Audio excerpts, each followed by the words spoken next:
Doctor साहब कुछ पता चला? वेल, बाली ने तो कुछ कन्फेस नहीं किया, मगर उसकी मां ने सारे राज खोल दिए। उसकी मां? लेकिन वो तो मर चुकी है। जी नहीं, वो आज भी जिंदा है। यस, वो आज भी जिंदा है बाली के अंदर। It's a case of split personality. Bali में दो पर्सनालिटी मौजूद हैं।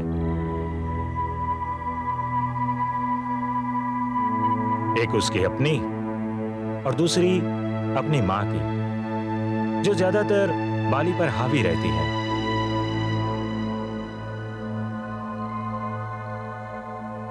और जब भी वो बाली पर हावी हो जाती है तो बाली बिल्कुल अपनी मां की तरह कपड़े पहन लेता है, अपनी मां की तरह वो बोलने लगता है, बिहेव करने लगता है, और कभी कभी तो वो अचानक दोनों बन जाता है।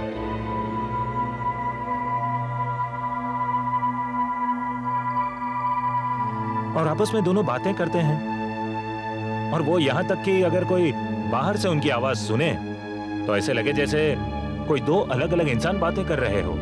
माँ, मैंने तुमसे कितनी बार कहा है कि तुम सीढ़ियां मत उतरा करो, फिर भी चली जाती हो। तुम जानती हो तुम सीढ़ियां नहीं उतर सकती। मैं हूं ना माँ, तुम क्यों तकलीफ उठाती हो? इसलिए मैंने मोटल का बिजनेस शुरू किया है, वो भी सामने अपने घर के पास। थोड़ी देर के लिए वहां रहता हूं, जब कभी तुम्हें जरूरत पड़ती है आ जाता हूं। सुनती ही नहीं हो तुम। जानती हूँ बेटा, लेकिन मैं क्या करूँ, बूढ़ी हो चुकी हूँ, बीमार जो रहती हूँ। ऐसा मत कहो माँ, तुम जानती हो मैं तुम्हें बहुत प्यार करता हूँ। तुम्हारे अलावा है भी कौन माँ मेरा? हाँ?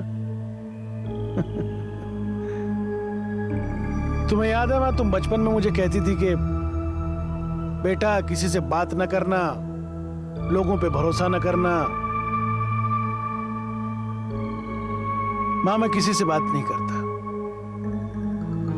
अगर मैं चला जाता हूं कहीं तो जल्द ही वापस आ जाता हूं, किसी से बात नहीं करता। तुमसे दूर नहीं रहता मैं। तू तो मेरा अच्छा बेटा है ना? लेकिन मैं कब तक तुम्हारे साथ रहूंगी बेटा? हमेशा तो नहीं रह सकती ना। माँ, तुम हमेशा मेरे साथ रहोगे। यहां इस घर में हम दोनों एक साथ। हमारे बीच और कोई नहीं आएगा माँ, कोई नहीं आएगा। माँ, मैं चलता हूं क्योंकि मुझे मोटल जाना है। तुम यहीं बैठी रहना खिड़की के सामने, और सीढ़ियां मत उतरना, समझी? ठीक है बेटा।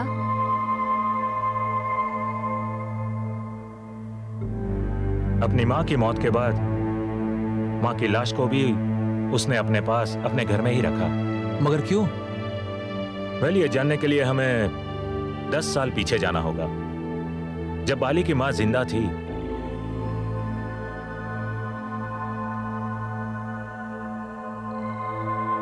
तब वो परिवार में उन दोनों के अलावा और तीसरा कोई नहीं था। दोनों एक दूसरे के सहारे जीते थे।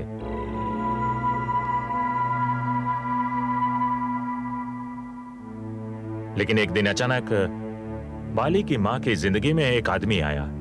बस उसी दिन से बाली की मां का ध्यान बाली से हटने लगा।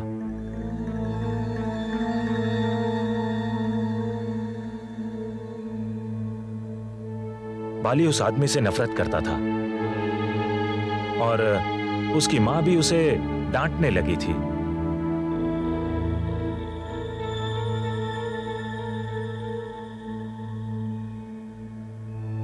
इसी तरह कुछ साल गुजर गए, लेकिन यह बात जब बाली से बर्दाश्त नहीं हुई तो अचानक उन दोनों को बाली ने खत्म कर दिया।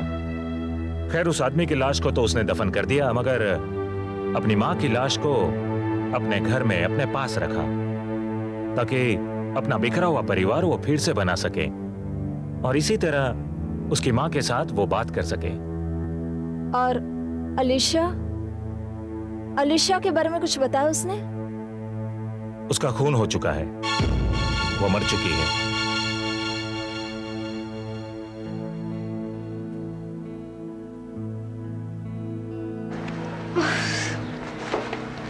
फाइनली।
मुझे छोड़ दो मुझे प्लीज, मुझे मत मारो मुझे।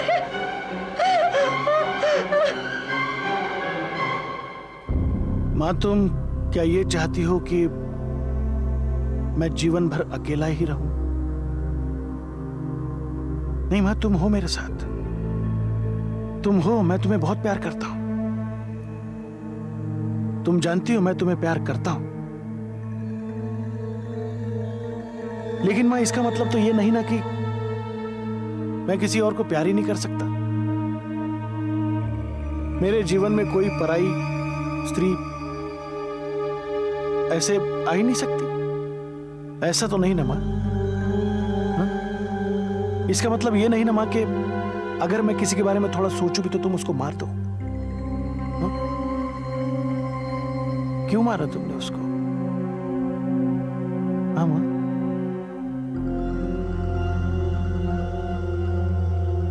क्या किया था उसने? क्या कसूर था उसका?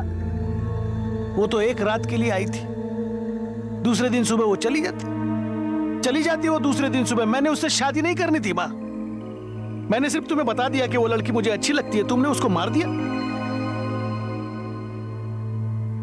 तुम्हें क्या लगा कि वो मुझे तुमसे छीन कर ले जाएगी? हा? जैसे वो आया था तुम्हारे जीवन में मेरा सौतेला बाप बनकर, तुमको मुझसे छीन के ले जाने के लिए, है ना? ऐसा तो यहां कुछ नहीं था ना मां, ऐसा कुछ नहीं था यहां पर। तुमने उसे क्यों मारा मां?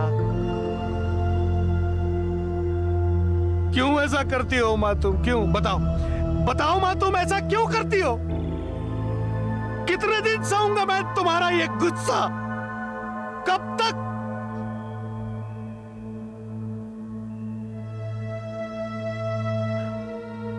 मां, तुम्हारा ये गुस्सा एक दिन मुझे तुमसे बहुत दूर ले जाएगा मां, देखना तुम देखना मां।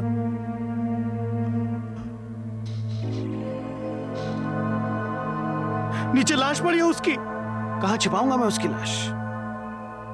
बताओ, अगर लोगों को पता चलेगा तो क्या सोचेंगे वो? क्या करूंगा उस लाश का मैं? कहां छिपाऊंगा? क्या कहेंगे लोग? फंस जाएंगे तुम और मैं, दोनों भी फंस जाएंगे। इतनी बड़ी गाड़ी है उसकी, कहां छुपाऊंगा उसकी गाड़ी में? मां के किए गए अपराध पर एक बेटा पर्दा डालेगा। अब बैठी रहो तुम।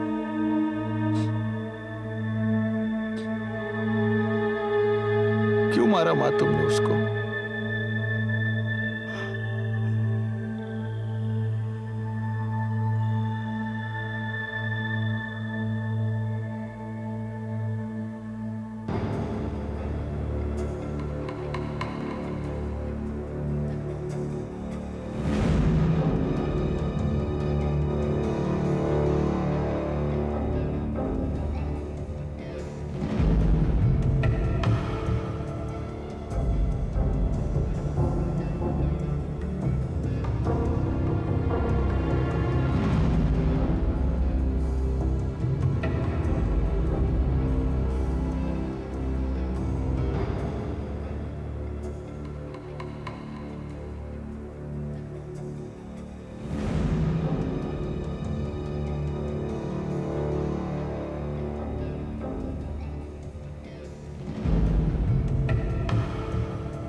बाली को आलिशा से प्यार हो गया था, मगर उसकी माँ को आलिशा से जलन थी। इसलिए बाली की माँ ने आलिशा का खून कर दिया।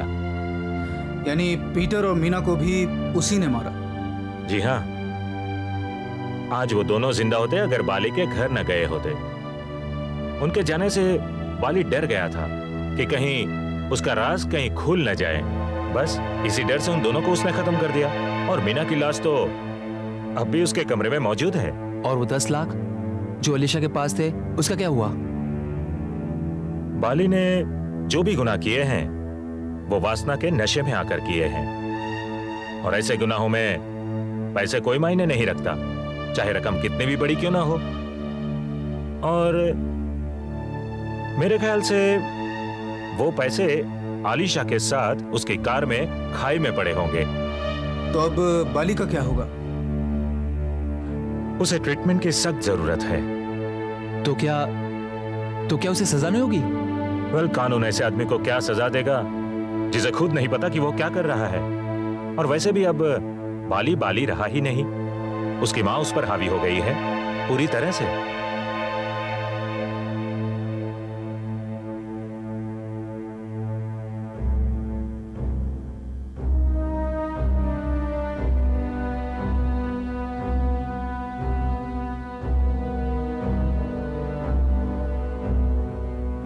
मैंने किसी का खून नहीं किया। ये सब तो बाली की गलती है। उसी ने सारे खून किए हैं। वो तो हमेशा से एक बिगड़ा हुआ लड़का था। उसे सजा मिलनी ही चाहिए, बल्कि उसे तो जेल हो जानी चाहिए। मैंने कुछ नहीं किया। देखो, मैं तो हिल भी नहीं सकती, फिर मैं कैसे किसी का खून कर सकती हूँ? क्या मैं किसी का खून कर सकती हूँ? बोलो, कर सकती हूँ?